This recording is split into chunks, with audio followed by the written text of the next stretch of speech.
Yung nabanggit natin kanina, pagmasah ng kamay dito sa tainga natin, yun din ay sunnah. Kung nagmamadali ka talaga, hindi mo na siya namasah dito, yung ulo mo lang, ang na-applause mo, tapos nakalimutan mo ang tainga mo, walang problema doon. Kasi yung udo mo ay sunnah. Kaya yung udo mo ay correct. Kasi yung pag-applause lang dito sa tainga natin ay sunnah. Kaya lahat ng mga bagay na yun, nabanggit natin, pagbasma lang, pagbanggit natin ng bismillah, saka paghugas natin ng kamay before natin ipasok sa tabo, ay yun ay sunnah. Saka pagmadmada, pagpasok natin ng tubig dito sa bunganga natin, ay sunnah din. Saka pagpasok ng sa tubig dito sa ilong, tapos ilabas mo siya, isinga mo siya, ay lahat ng yun ay sunnah. Sana matandaan natin yun para kahit nagmamadali kayo sa pag-udo, importante yung mga wajib, yung mga furudul udo ay huwag natin makalimutan, kasi isa lang ang makalimutan natin doon ay useless ang ating pag-ablution. Kaya imagine nyo mga kapatid, sa pananampalatayang Islam, ang pag-ablution na ito ay napakalaking ibada, napakalaking taqarrub ila Allah Azza wa Jal. Napakalaking pagpapalapit sa Allah Subhanahu wa Ta'ala. Imagine nyo, pag nag-udo ka, sa tuwing nahuhulog ang tubig sa iyong mga kamay, ay ganun din nahuhulog ang iyong mga kasalanan. Imagine mo, sa ganito, wala tayong ginagawa. Pag hindi ka tinatamad, mas maganda mag-ablution ka, kasi sa tuwing mag-ablution ka, ang ating mga khati'at as-saghira, ang ating mga kasalanan na mga maliit, ay nawawala dahil sa wudu.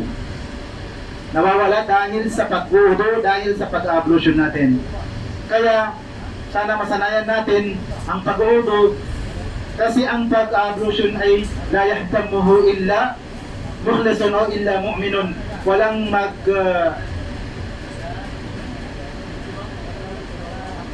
walang magpapahalaga, sorry, medyo hindi nang loading eh. Walang magpapahalaga sa pag-ablution maliban sa taong mu'min.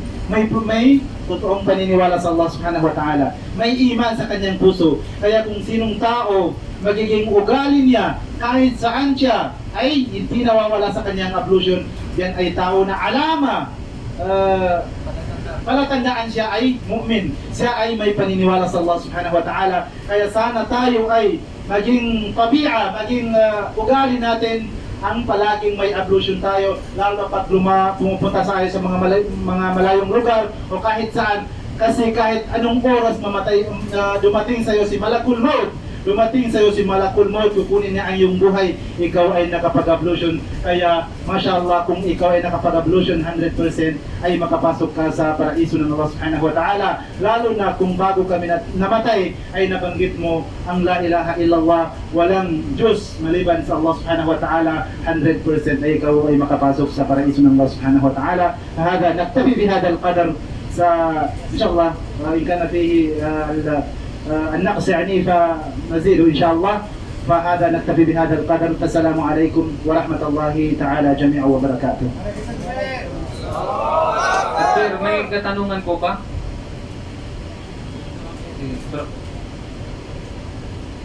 Assalamualaikum.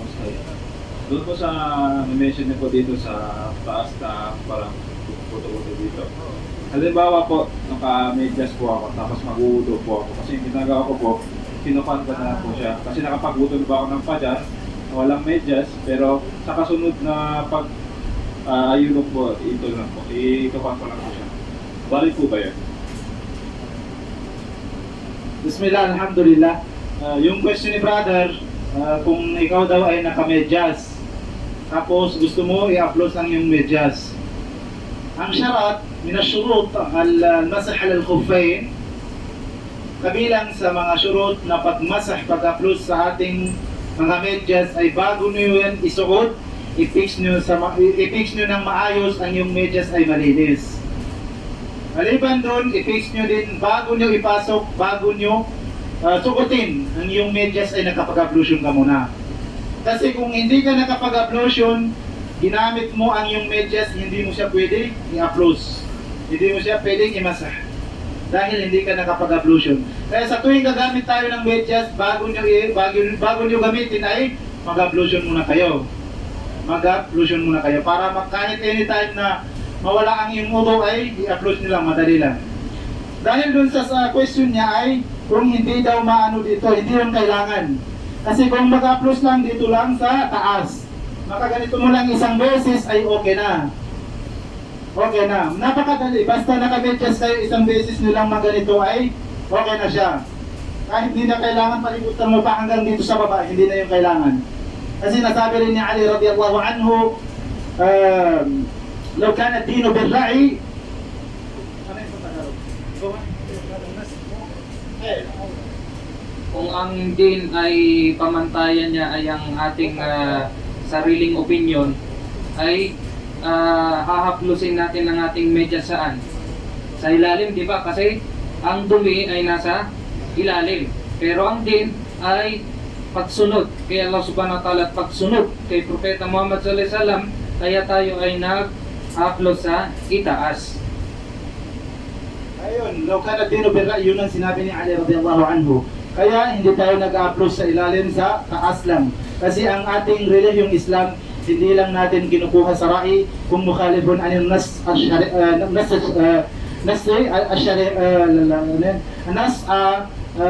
kung yung ra'i natin, yung idea natin ay mukhalif sa mga sunna o di kaya aya, yun ay hindi nakukuha. Hindi natin nakukuha ang ating idea.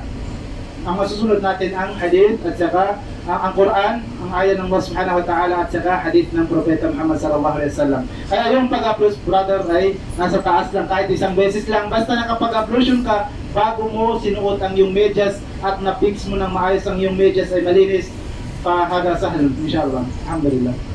Okay na yan? Ano po yun?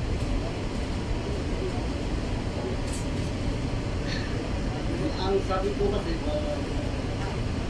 kasi ay may nakapagsabi po kasi na ang bawat patak ng tubig ay sindami din ng patak ng kasalanan na bumabagsak sa iyo.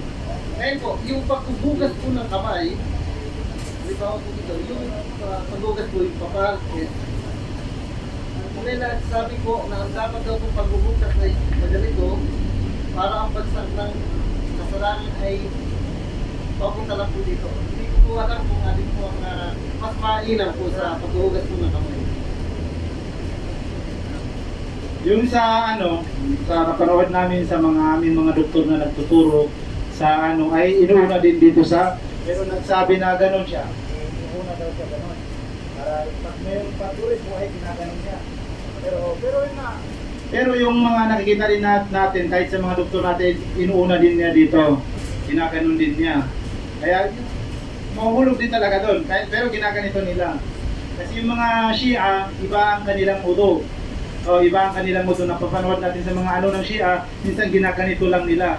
Minsan sa sa mga Shia. Pero siyempre magkakaiba ng paraan. Pero kahit saan dyan, ang pinaka-purpose, yung paghuhugas. Hindi lang upload. Ibig sabihin po, paghuhugas. Mawala ang mga dumi sa iyong kamay. Kaya mahugas. Yun ang pinaka-purpose doon. Mahugasan siya ng maayos hanggang dito sa ating elbow. Yun siya. Sige po, meron pa po bang katanungan? Mashallah. Ustad, yung tungkol din po sa medyas, may tamang taas po ba yung medyas? Dapat na-cover din yung bukong buko? O okay lang po yung mababa sa bukong buko na medyas? Yan po.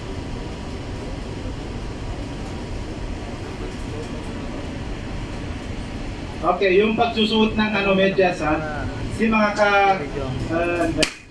yung shurut lubas al-jawarib dapat mahaba siya.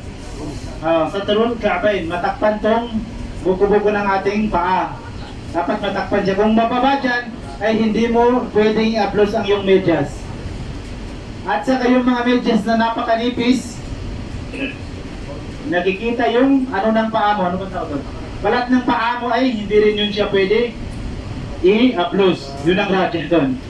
Yung masyadong manipis na mga medyas, parang medyas ng mga babae na ginagamit ng mga lalaki, yun ay hindi mo siya pwedeng i-upload. Kaya sobrang nipis, nakikita yung balat ng iyong paa. Saka yung maliban dyan, yung mga medyas na medyo luma na siya, may mga konting tawag doon? May konting butas, walang problema doon pag maliit lang ang butas. Pero pag masyado ng malaki, baka makalabas na yung ano ng paa mo, itapon mo na yon, hindi mo yan pwedeng i-upload pag masyado ng malaki. Mga maliit lang, walang problema doon. Yun kasi ang mga surut ng ano, pag lobasul al-jawarik ay maging makapal siya, tapos mataas, matakpan yung buko ng yung paa, at saka malinis, saka bago mo siya pinasok ay ikaw ay tahir o ikaw ay nakapag-ablution. Yun ang mga surut ng paggamit ng jawrab, paggamit ng medyas. Sige, ano po, ito si brother kasi naman. Ustad, pagkatapos po maligo, kailangan ko pong magbudo or hindi na? Gusol na po pala yan. Palabas na po tayo sa bab ng wudu. Inshallah sa babul gusol, sa papuntang kitabus sala, yung chapter ng sala, itatapil natin yan sa mga susunod na oras, inshallah. Sa ano lang po tayo, sa wudu, sa ablution. Merong kung kaninang nagtatanong dito. Sabat. Ustad, controversial po Ustad, napagkat nakakalayakan po namin yung mga magagaling sa Facebook. Yung mga pagan account nila, yung boses lang naririnig. At alam naman po natin Ustad yung dalil ng Wudu sa Maida verse 6. Ya ayuhal ladina amanu idza qumtum ila salat fagsilu wujuhakum wa aydiyakum ila al-marafiq. Wamsahu biru'usikum wa arjulakum ilal ka'bad. Dinirikta po nila Ustad, ano ba ang sundin namin? Sila ba o kayo? O turo natin, paki-elaborate niyo po sa amin kasi nagkakagulo po sa Facebook yung ilan nating mga brother. Kaya sinusunod nila yung naintindihan nila sa Quran at nagkakagulo na. Ang tanong po, Ustad, kung pupunasan ba yung paa o huhugasan sapagkat ang nasa aya, wamsahu biru'usikum wa arjulakum. Punasan ninyo ang inyong ulo at ang inyong paa. Kaya, ang tanong po, Ustad, pakilinaw nyo sa amin dahil tayo po ay naghuhugas ng paa, pero nakasulat po sa aya ay punasan. Thank you, Ustad. Bismillah, alhamdulillah. Yung question ni brother ay khilaf sa fahmul aya. Ano yung khilaf sa Tagalog? Hindi pagkakaintindihan sa pag-intindi ng aya. Kasi yung aya, wagasilu ujuhakum. Ujuhakum, dun sa mga haraka. Kaya dito kailangan ang nahu. Yung kawaid. Yung nahu, tinatawag na nahu. Pag ano ng Arabic grammar. Dito kailangan ng Arabic grammar. Dapat doon mo siya matingnan sa mga pagasilu ujuhakum wa aydiyakum. Yun. Tapos doon sa tanong niya doon sa wagasilu ujuhakum wamsahu biru'usikum. Biru'usi. Yun. Yung tanong niya doon na tayo direct sa tanong niya, importante yung pag-intindi ng aya. Sinabi doon sa aya na biru'usikum. Bisabihin yun ba? Harpujar, sikum. Bisabihin, wamsahu biru'usikum, i-upload lang ang ulo. Upload siya. Tapos dun sa next na aya, wa arjulakum. Bisabihin, yung wa arjulakum dun ay nakamatub siya dun sa una. Hindi siya nakamatub dun sa biru'usikum. Hindi nakadugtong dun. Ibig sabihin, yung wa arjulakum ay dun nakadugtong sa una. Hindi siya nakadugtong doon sa mismong aya na katabi niya, hindi. Doon siya nakadugtong sa una. Kaya ibig sabihin, hindi ibig sabihin na upload mo yung paa mo, hindi. Kasi yung aya doon siya nakadugtong sa una. Yun sa ujuhakum, kasi yung ujuhakum, hugasan ang muka. Ujuhakum, mafulong siya doon, mafulong siya doon. Kaya wa arjulakum, doon siya nakaibig sabihin yung paa ay hugasan. Kung hindi mo maintindihan yung aya na yun, akala mo doon siya mismo sa tabi niya na i-upload mo lang, hindi. Hugas talaga siya. Yun ang rajih doon. Pero pag hindi maintindihan ng aya, akala niya yun ang correct. Kaya hindi siya correct doon. Hindi siya correct. Napakalayo. Jazakallah khair. Ako na Ja'far fa yazidu bidalik. Siguro kung gusto nyo pang elaborate yung ibig sabihin ng aya na yun, inshallah sa mga susunod na araw kasi yung Arabic grammar hindi namin sa inyo ma-explain ng mabuti. Kasi kailangan yun ng at least marunong kang magbasa. So inshallah sa mga susunod may explain pa namin. Basta ang tama, huhugasan yung paa.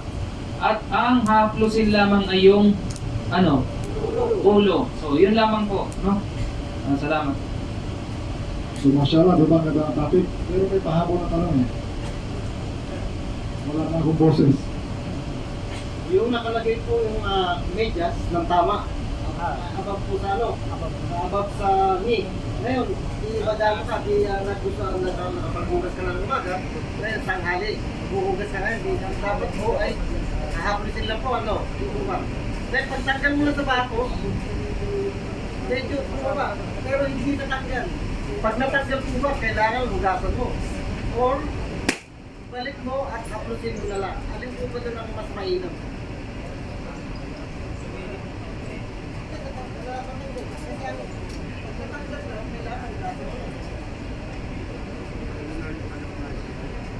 Yung tanong ni brother daw, pag ikaw ay nakapag-medyas, tapos inalis mo yung sapatos mo, yung medyas mo nasama dun sa sapatos mo, kaya naalis yan na hindi naman sinadya. Kasi pag yung medyas kasi, pag hindi mo naman siya sinadya inalis, wala lang problema doon. Hindi niya nasira yung udo mo doon. Maliban lang kung pinalitan mo yung medyas mo, inalis mo siya lahat, magpapalitan mo ng bagong medyas, ay siyempre another ablution na yon. Mag-ablution ka na lang kasi nung inalis mo ang medyas mo, ay doon nasama yung ablution mo. Saka napansin natin doon sa ni brother, yung muddatul masah. Kung ilan hours pa, kung nandito tayo, naka-stay tayo sa ating bahay, ilan hours ang pag-stay ng ablution o pag-stay natin sa pag-aplus ng ating medyas. Kung hindi tayo musafir, hindi tayo nasa biyahe, ay 24 hours lang. 24 hours lang yung ng masa. Kumbaga nagmasah ka ngayon, nag-start ka ngayon, mga bukas ng ganitong oras ay ialisin mo na yung medyas mo, mapudo ka na ng hugasan mo yung paa. Pero pag nasa musafir ka, pag ikaw ay nasa biyahe o ikaw ay nasa lakad, nasa biyahe, o ikaw ay nasa biyahe ay 3 days yun. 3 days yun, ibig sabihin ay 72 hours. Pero medyo mabaho-baho na yun. Siguro mahirap yun sa panahon natin. Pero sa panahon ng Propeta Muhammad SAW, yun, ang Hajjul A'la, 3 days. 3 days. Pero sa panahon natin ngayon, siguro medyo marami naman tayong medyas na iba. Maganda mapalitan na baka maamoy pa ng katabi mo ay magkasalanan ka pa doon, magkaroon ka ng kasalanan. Dagdagan natin kay Sheikh Jafar.